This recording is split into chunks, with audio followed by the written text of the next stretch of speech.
Welcome to day 5 of our daily Bible devotions. 10 years ago, there was a debate between the chemist Peter Atkins and the philosopher William Lane Craig or Bill Craig. And in that debate, they had this short exchange about science and how it can or it cannot account for everything. This is how it went. Peter Atkins challenged Bill Craig. He asked, "Do you deny that science can account for everything?" And William Lane Craig said, "Yes, I do deny that science can account for everything." And then Peter Atkins replied, "So, what can it account for?" In Peter Atkins' mind, science can account for everything.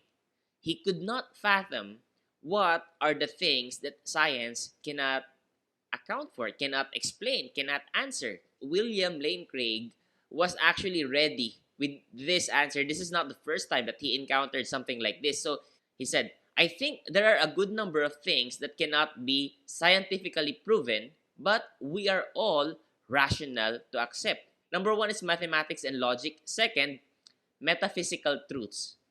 Truths such as there are minds that exist other than our own, or actually just the existence of mind. Our brain is not the same as our mind. The brain is the material thing, the natural thing, the biological thing.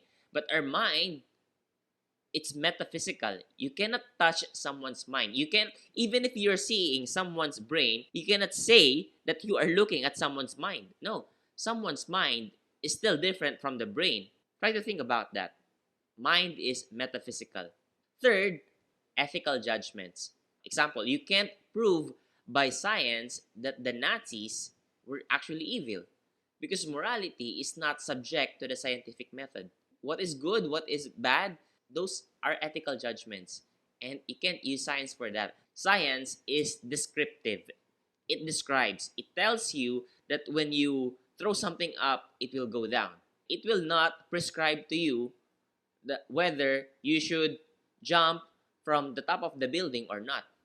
Science will tell you that if you jump from the top of the skyscraper, you will fall on the ground with extreme force and it will break your body. That's science.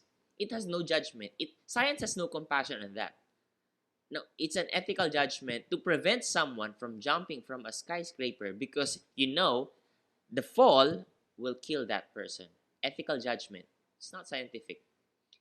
Number 4, aesthetic judgments.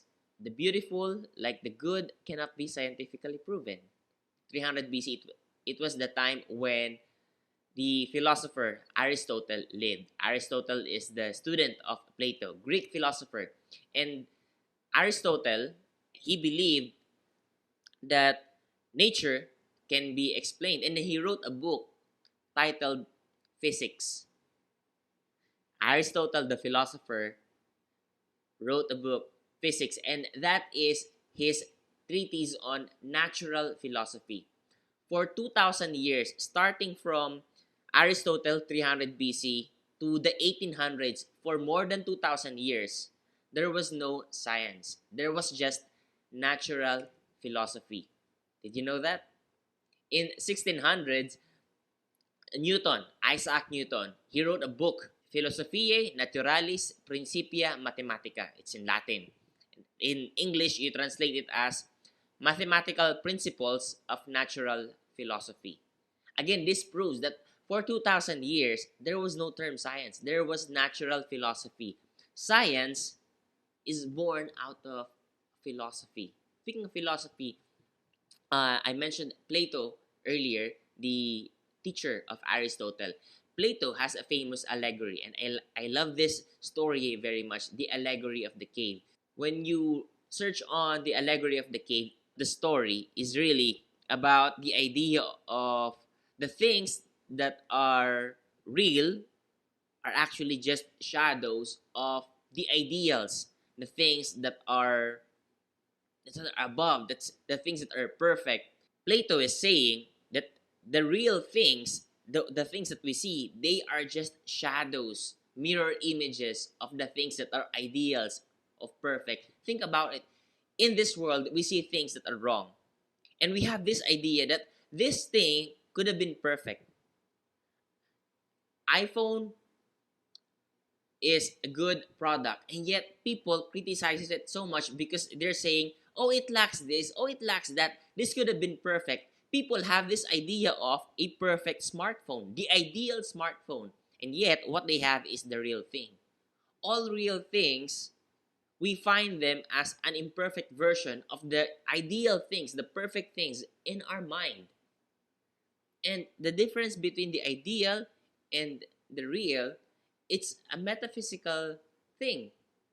We cannot just talk about that scientifically. We have to talk about that philosophically, and yet every day we deal with that. We have this idea of a standard that should be followed. There should be an idea of perfection, and we will talk more about this next week. Philosophy focuses on questions, and somehow it doesn't have all the answers, and it contents itself with the questions. But being contented with the questions is not enough. You need answers. Science has the answers, but science is limited. I find that the middle ground between science and philosophy is actually theology, God, specifically Jesus. And again, as I mentioned, we will talk more about that next week.